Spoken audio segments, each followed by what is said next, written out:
the basic woodwork it's called satin wood. It came from India, but the trim pieces are white mahogany, and they came from the Canary Islands. Oh, yeah.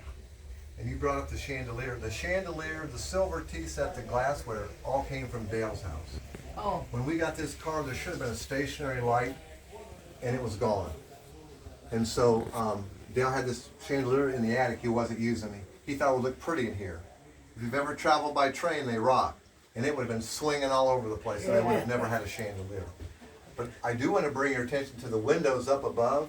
That's Tiffany glass. I just gonna ask you about Louis that. Tiffany and Henry Flagler were neighbors. They were also buddies.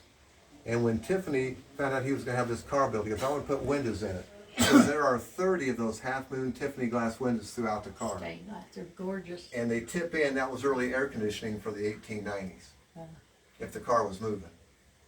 And then to the corner over here, ma'am, behind you, that mirror over there, that's a drop-down Murphy bed.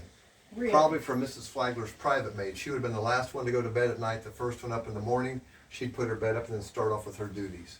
Yeah. And then the fireplace at this end, this was one of the very first cars to have a fireplace in it. I never heard of that until. Look at that.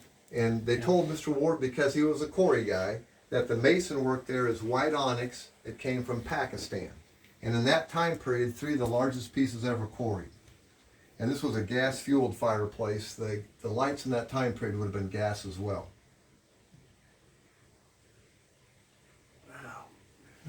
This looks just like home.